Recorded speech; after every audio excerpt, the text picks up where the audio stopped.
It's pretty intoxicating when you're reading Dead Europe. How deliberate was it, bringing those kind of rhythms into your writing? I think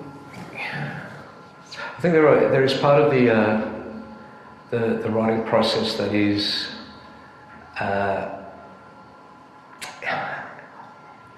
visceral, that is obviously mediated by consciousness, but you feel like it's coming from the gut. And I think talking to friends of mine who are performers and musicians, it's like I guess when you're a muso and you're just playing and you're just in the frenzy of it.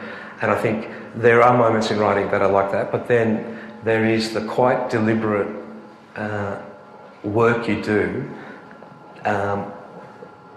to make the difficult and the complex and the horrific resonate.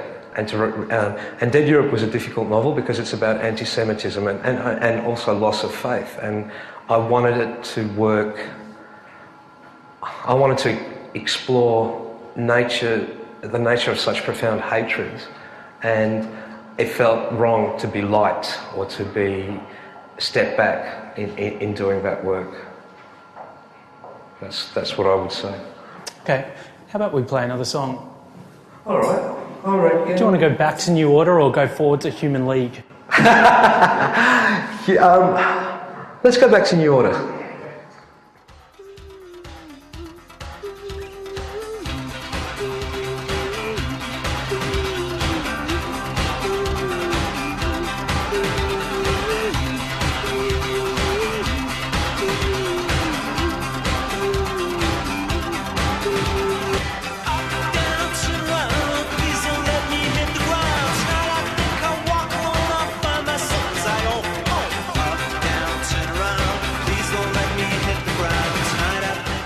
Thank you to the DJ. I actually chose New Order, and I'm going to talk about. And for me, there is a relationship that goes together between the experience of taking drugs and the experience of music and the influence on my work. What does New Order's temptation mean to me? As I said, there was a stage of incredible rebellion. It coincided with a period where I started university. I was meeting incredible people. I was also started being exposed to a world full of ideas, but also a world that was very foreign from where I came from, where I had emerged from. And I was actually in a lot of distress dealing with all these things. I think it's really difficult period. It was exciting and elevating, and also at times alienating, and that has to do with something called class, I think, to step into this other world. But I had a night in North Melbourne at a club that no longer is there, and I was not a very happy man, as I'm describing, and they put on New Order's Temptation, and I danced my heart off. And I was so high on drugs, I was using drugs to both for the pleasure and for the pain. And it's a memory that will never go away, and a really important memory. And I guess why I'm bringing it up in terms of this conversation about influence is that I think there is so much language and fear around drugs and drug taking. It's one of the questions I get. The latest book, why do your characters take drugs? I can speak to you about horrors to do with drugs, and we know them, but I would be lying if I wasn't going to say that I discovered a way of understanding the world. I discovered joys and ecstasies through particular drugs that are pivotal to my experience in writing. And often, and I think the interaction for me with music is not only cerebral, I may be talking about that in that way here, but it's also about dancing and moving of the body, and that's part of the communication I want to do in my writing. as well. So I can't ever deny how formative an experience that was and how important an experience it was for me to be the writer I am today. You write so clearly about the contours of those kind of days and nights that are spent in the thrall or just completely lost in music. I'm really interested in the way that, as you were just saying, that those kind of nights in music act to kind of oppose the rhythms of days, spent in menial jobs. This is basically the tradition of Northern Soul, of house, of all these kind of music histories. What sort of part does that sort of opposition between, spending nights in music and days, working for, crappy jobs, studying, that kind of stuff, play for you? Well, I did an essay last year which talked about the night world, and that the night world, we've been taught to fear it. We've been taught that darkness is dangerous. We've been taught to avoid it in a sense, especially in a world where I think fear is rising. Whereas for me, the world of the night is where I have met some of the most wonderful people in my life, where I have received inspiration, where I actually have liberated myself from the constraints of having to do a job, and so the world of the night and the world of the darkness is it's a really rich area for a writer to explore. And I was led into understanding that world, partly through my sexuality, partly from the questions to do with trying to understand my sexuality and gender in this world, and partly from immersing myself into the world of night. And one of those paths was music, was house music, was the club, and that's why I think it's central, or has been central to my writing, because that's actually part of my education in the world. When were you last out all night? That's a good question. Listening to music. Oh, okay. I was at a party on Friday night, and I was there till 5:30, and it was a really exciting,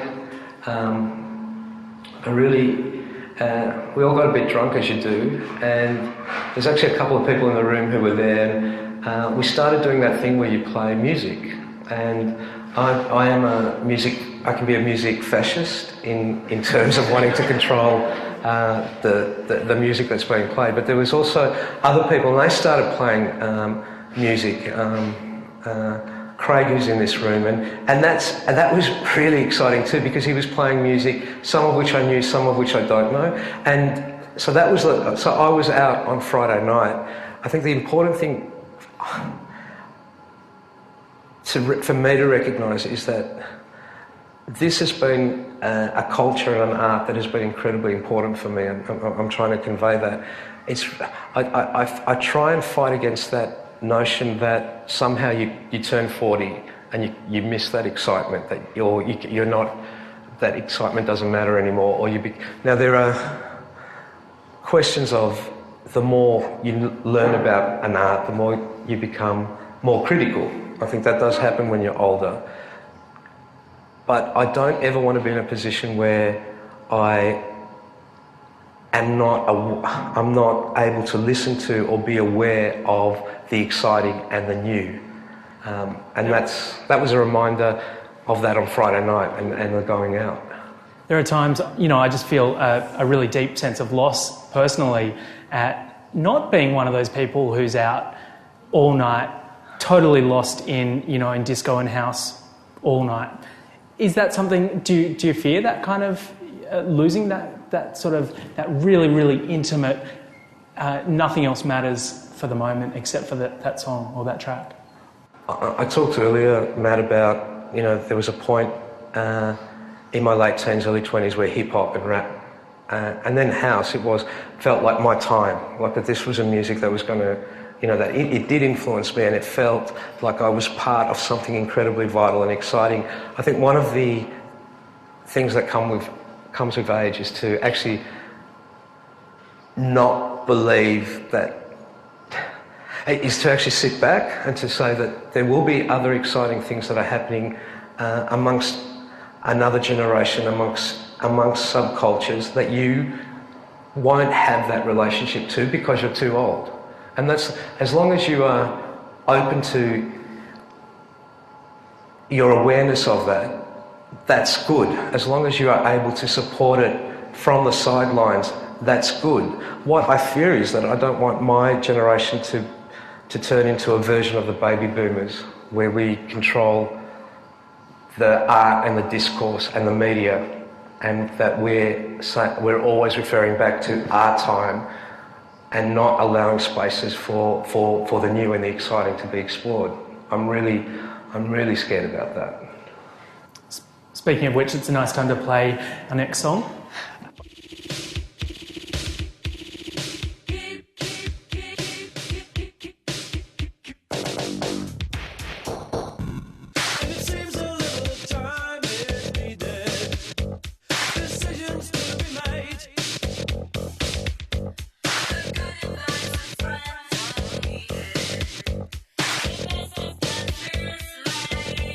And any Australian music lover is going to have heard the sample at the start, which has been sort of taken up for the start of Rage on ABC. But how much does that kind of, that kind of almost contrived memories or, artificial memories around music, the sort of stuff that, I guess in your piece for Meanjin, you were talking about the ways that the links between songs on old mixtapes sort of come up, and you start to expect that next song, even when you might hear it on the radio in a completely different situation.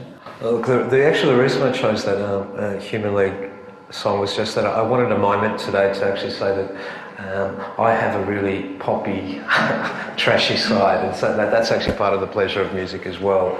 And that also, in the second novel, which is always, I think, the difficult novel, I think that is true, The Jesus Man, I was trying to explore how there can, in the arts, in this thing called culture, we can create an elitism that can be quite destructive, a gatekeeping, a kind of way of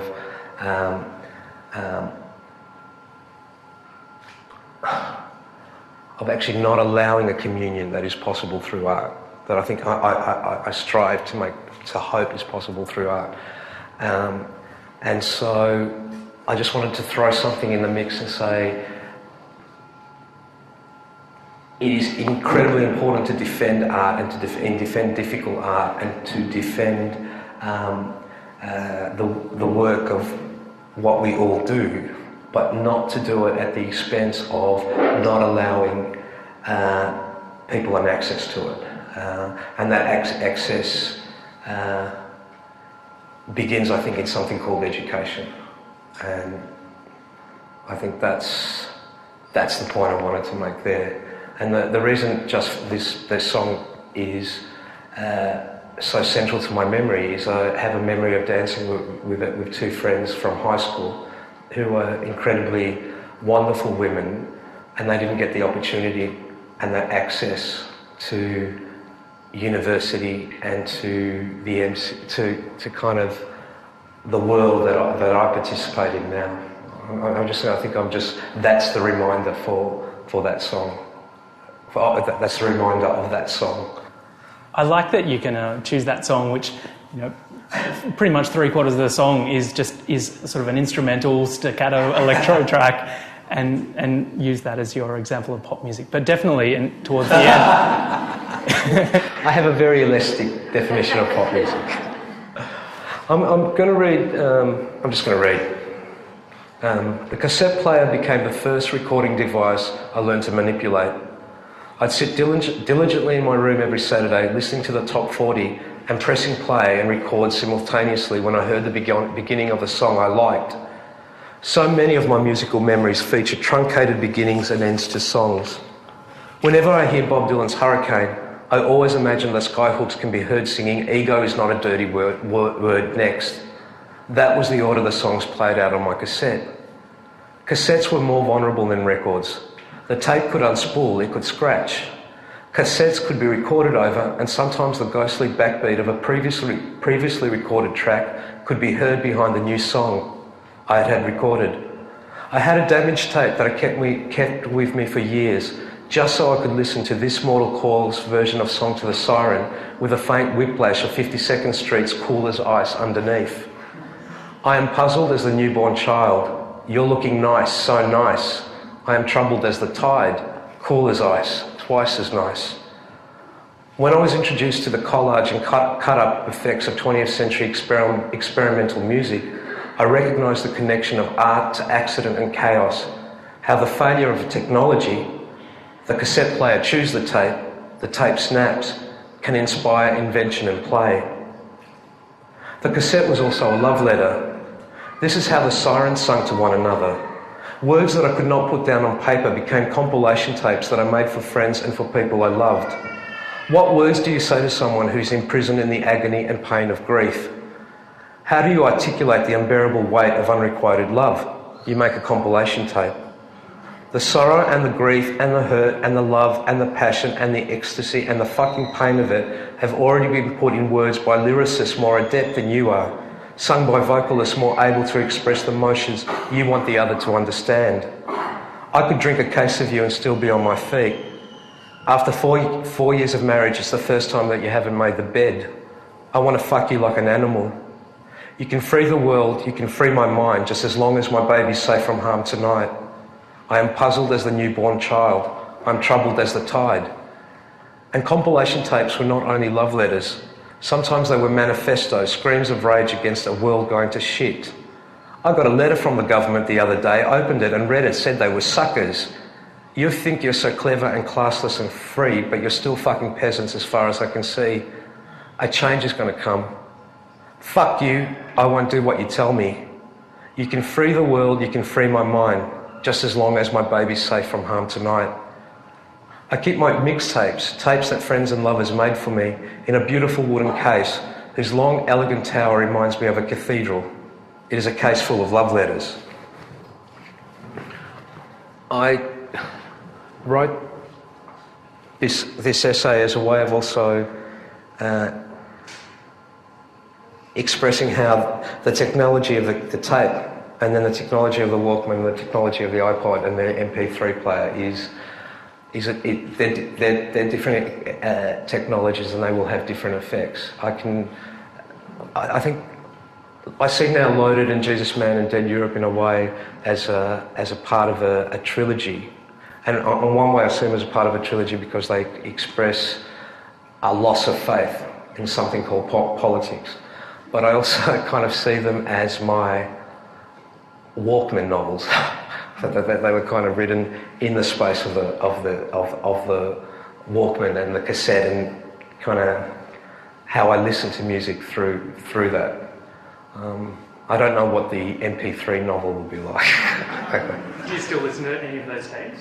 Yeah. That passage is in my lounge room. I found it at a op shop, a kind of long cabinet, long, thin, and in it there are tapes that friends have made for me through the years, and I've still got a cassette player that I play, and that I can play it on. Look, it's been actually, thinking about it, man, it's been a long time since I've listened to one last, maybe about 3 or 4 months ago, and you know, it is an old technology, and the tape wears out, and it's kind of comforting in the same way that the scratch on a vinyl record is comforting, I think. And just the way that you get to know those tracks just so intimately. You know, I'm going on holidays with, 2 or 3 cassettes and just listening to them repeatedly over and over again. Do you think we listen to music differently? Yes, I think we... George Steiner, the philosopher, I've been reading a book called My Unwritten Books, and he talks about the internet and says the internet is not memory. You know, just because we have access to all this information, it's not the same thing as memory, as keeping information and knowledge and thinking in the mind and being able to recall it in that way. And in a sense, I don't think the MP3 player, I've got an 80 gig MP3 player. The fact that I've got all this music on it, hours and hours and hours and hours of music, is not equivalent to the experience of sitting down and listening to an album and listening to what the artists involved in that creation were intending to do. Now, part of me knows also that is the old fogey speaking. It's partly like I don't know the technology in the way that I've known previous technology, but I do get concerned about that experience of time, about allowing space for reflection, space for. I think it is. I think it's space for reflection, which is part of, for me, what was the great joy of music.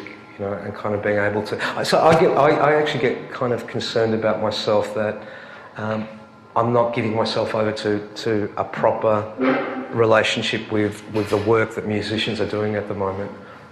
On the other hand, it may lead to incredibly new forms of music that work in different ways.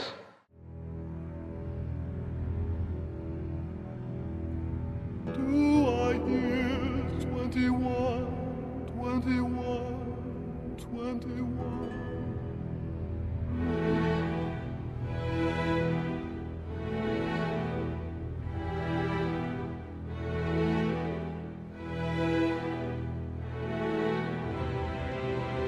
Go by a man. That's a Scott Walker song, Farmer in the City. Actually, the reason I chose Scott Walker. You can still get excited by things. The last few years, I had known about Scott Walker. I'd known him because No Regrets is not only one of my favourite songs, but also my boyfriend's father's one of his favourite songs. It's kind of a nice communication we've had there. But I've been listening to Scott Walker's work and just being challenged by it, because I think it is challenging. He was with the Walker Brothers. He had pop success, and then he, in a sense, turned away from that to make incredibly difficult, complex, exciting musical works. There's some, I don't have a word for it. There's somewhere where the world of the experimental music world meets opera, meets pop, and it is transporting. I think I included it here today because I think it is really crucial to be reminded of experiment, to be reminded that that part of the craft and the vocation of something called writing, just in the same way as part of the vocation and craft of something called the visual arts or film, is to be challenged and to not succumb. What would I call it? To not succumb to resting on your laurels and being lazy. I think Scott Walker reminds me not to be lazy. The Premier of our state, Nathan Rees, is reading your book at the moment. Well, was reported in the Herald as reading your book. Is that something, you just won the Commonwealth Prize? Is that a challenge that you're taking on board as well? I mean, you've created a really universal book. Is getting away from that and having a sense of experimentation as you go forward from here also a challenge? Yes, I think the thing you fear is that I'm thrilled. I'm obviously thrilled that there has been, that people are reading me and that it's successful. But I think the worst thing you can do as an artist is to then chase that success. I mean, the slap is from work and wanting to engage with my contemporary world that we all live in part of. But it was an accident in the sense that this was the book I wanted to write. I want to make sure that the next book I write and that I started is the book I want to write and not anything else. And that's Scott Walker's reminder. And it's not only Scott Walker. I think there are artists across disciplines. that remind me of the importance of that kind of work and that kind of philosophy to your work. Look, that seems like a really perfect place to finish today. We do have...